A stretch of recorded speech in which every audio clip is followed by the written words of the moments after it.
So, hello, no. Balik na naman tayo sa video natin. So, yan.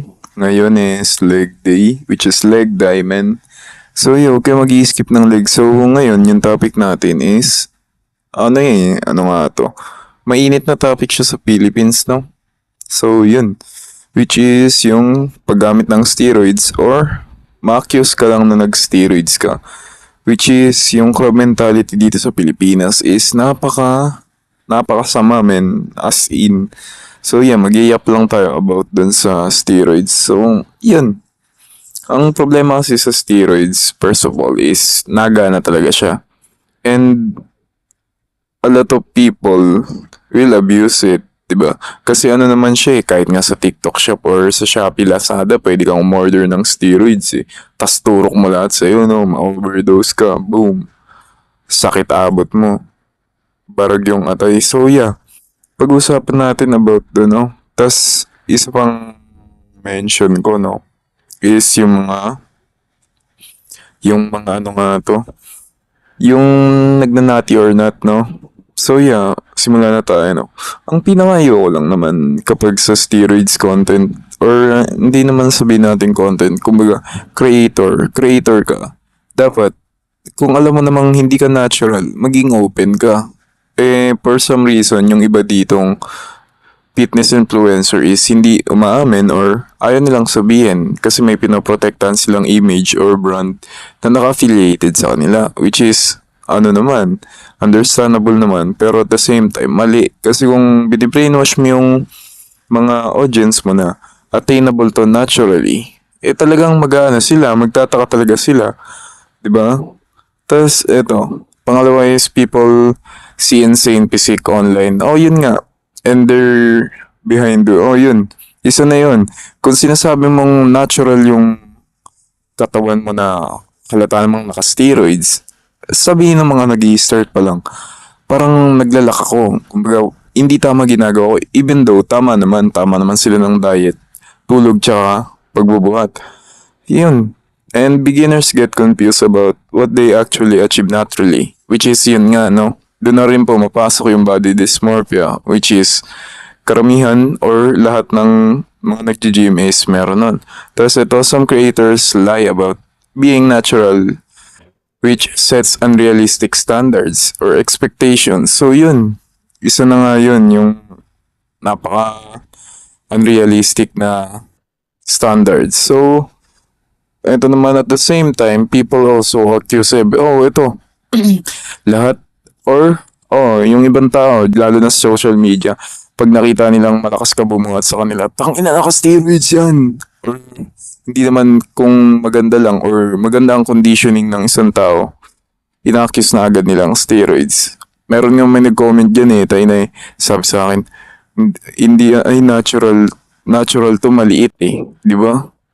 I mean, okay naman yun, compliment naman yun. Basta yun, those hard work gets discredited because people assume di natural yan. Oh, yun nga.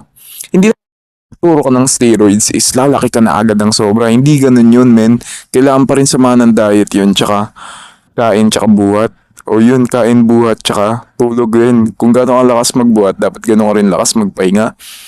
So yun, hindi, at tsaka isipin mo lahat ng nag-i-steroids, men, or lahat ng gumagamit ng steroids, disiplinado yan.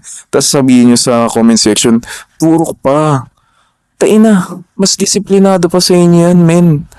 Diba? Tapos di na downplay nyo sila. Lalo na yung mga creator dito sa Philippines kasi ang liliit nilang mga community or ang liit ng following nila. So, diba? Eto, instead of inspiring others physique, now create insecurity and doubt. Which is totoo naman. Karamihan ng nangbabash sa Facebook, sobrang pangit ng katawan or maliit lang Tas may masabi pa sila sa tao, di ba? Ba't di na lang nila i-try, di ba? Or napaka-insecure lang nila sa sarili na. Tas eto, people care much about labels, naughty or not, then consistency is discipline. Di ba? Yun nga Yun nga yung part na yun Mas gusto pa nilang mambash kesa na lang gawin nila para sa sarili nila, di ba? Kakaya ko yan, 3 months. Buhat kain lang naman yan nasa na, di ba? Tapos ito, social media makes enhance physique look normal and easy achievable. Yes, totoo to, lalo na sa Instagram, ang dami men, ang daming mga malalaking katawan. Tapos some people get pressured to take shortcut because they feel left behind. So which is ito no, nakakalungkot to. Especially kay boss dito sa physique check ni Boss Dindo Barcena. Merong ako napanood na one time na video niya na nagbubuhat ay nag-steroids.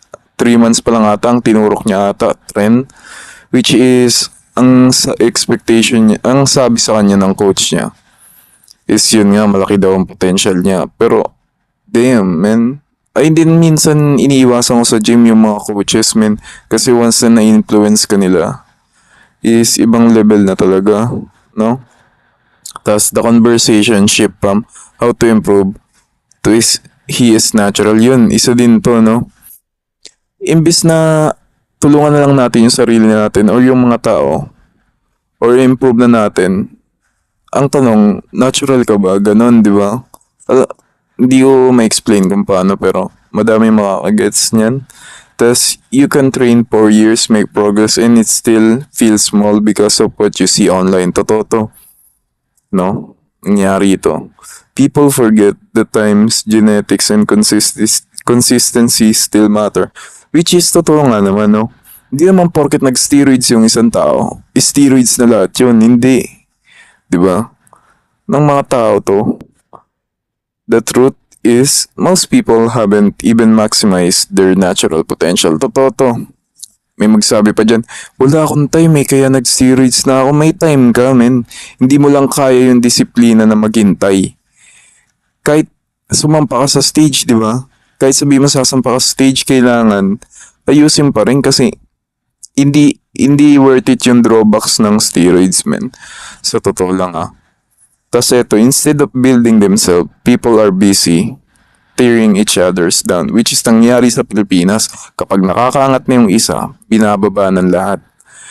Lalo na dyan sa Facebook, ang daming mga basher dyan. Ewan ko kung makakarating ako sa Facebook, napakaliit kong creator. Kaya yan. So yun, no? Ang pangit lang dito sa Pilipinas kapag may nakakamit kang maganda is bababa at ibababa ka talaga ng mga kapwa mo. No, nangyari talaga yan. Especially hindi lang sa Facebook, kundi sa mga kamag-anak din, men. May mga ganyan na kamag-anak, no? Kaya kung sino man kayo dyan, no?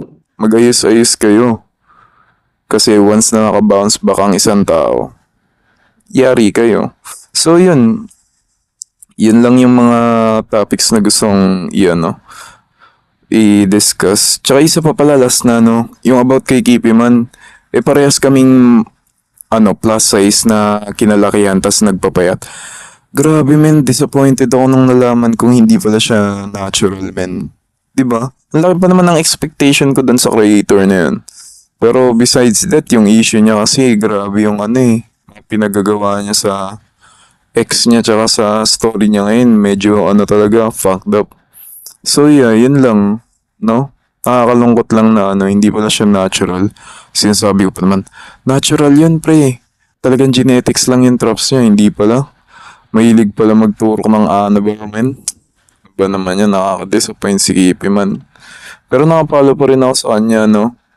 Hindi naman sa maganda pa rin naman yung content niya, pero yung may mga instances na napaka-weird talaga ng content niya, no? So yeah, yun lang, yung leg day natin. So next neto is magpe-flex na, no? Ayun na. Pax.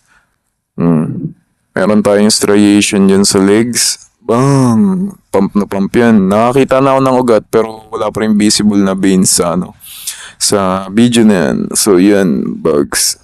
Ayun hindi nga sila pantay man diba? Ang pangit dun sa kabila. Ayun diba? May teardrop na. Pero hindi pa ganun ka-visible sa kabila. Tsaka yung isang muscle na mahaba sa gitna. Di rin kita yan. Hamstrings naman. Tapos yung calves. Yan. Pakak.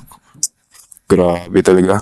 Magpapasarap tayo para maka-attend tayo ng natural bodybuilding competition. Kahit mga 3 medal lang. Peace out!